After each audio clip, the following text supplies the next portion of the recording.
Friend with benefit ถ้าแปลตามตัวหลายคนก็อาจสิคิดว่าการเลือกคบหมู่เพื่อผลประโยชน์ถ้าเจ้าเป็นคนหนึ่งที่แปลแบบนั้นแสดงว่าเจ้าแปลถูกแล้วแต่ว่าคำว่าผลประโยชน์ในที่นี้มันบ่ได้หมายถึงเรื่องการงานหรือการเงิน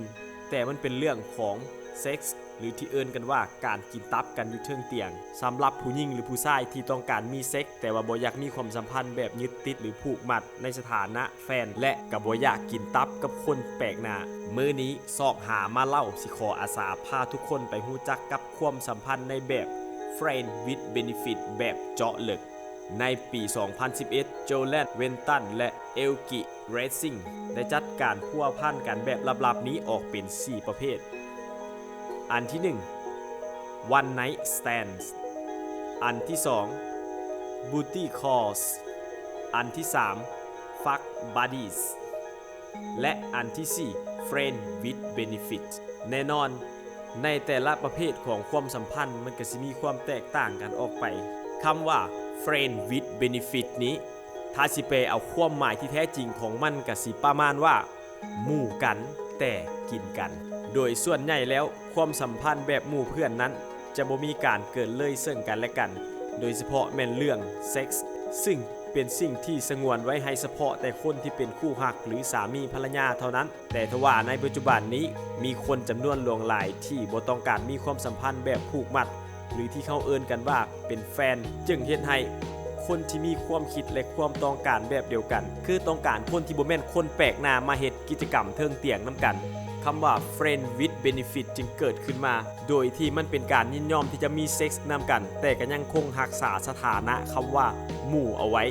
และบ่มีการพัฒนาความสัมพันธ์เกินเลยไปกว่านี้ความสัมพันธ์แบบ Friend with Benefit นั้นก็จะมีอารมณ์ประมาณว่าฝ่ายหนึ่งส่งข้อความหาอีกฝ่ายที่รับรู้และเข้าใจถึงความต้องการซึ่งกันและกันเป็นอย่างดีเมื่อสำเร็จหน้าที่แล้วก็จากถ้าว่ายากก็กลับมาใหม่ฟังแล้วก็สิมีความรู้สึกคือว่าง่าย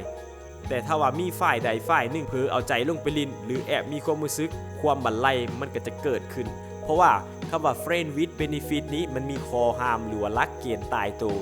ชัดเจนว่าห้ามมีความรู้สึกห้ามหักห้ามหึงห้ามห่วงเพราะว่าฐานะก็คือหมู่กันบ่แม่นแฟนเพราะฉะนั้นแล้วต่างฝ่ายต่างก็มีอิสระต่อกัน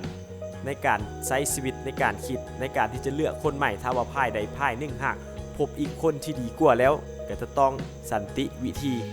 อันนี้ก็คือข้อดีของ Friend with Benefit ถึงว่าการพัวพันแบบ Friend with Benefit นี้จะมีอยู่ในจริงในโลกใบนี้โดยเฉพาะแม่นในเขตตะวันตกและเกิดขึ้นกับคนหลายๆคนซึ่งมันเป็นความพอใจของทั้งสองฝ่ายแต่มันก็อาจจะเป็นสิ่งที่ผิดต่อศีลธรรมผิดต่อหีบครองประเพณีโดยเฉพาะแม่นในสังคมเราที่ถือว่าการมีเพศสัมพันธ์กับคนที่บ่แม่นคู่สามีภรรยาของตนเองนั้นเป็นสิ่งที่บ่ถูกต้องถ้าเจ้าเป็นคนหนึ่งที่คิดว่าจะมีความสัมพันธ์แบบ Friend with Benefit นี้ก็อยากให้คิดพิจารณาอย่างถี่ถ้วนถึงปัญหาที่จะตามมาภายหลังถ้าคิดเห็นแต่ความสุขเพียงสั้นๆเจ้าจะได้พบกับความชิบหายโดยที่บ่รู้ตัว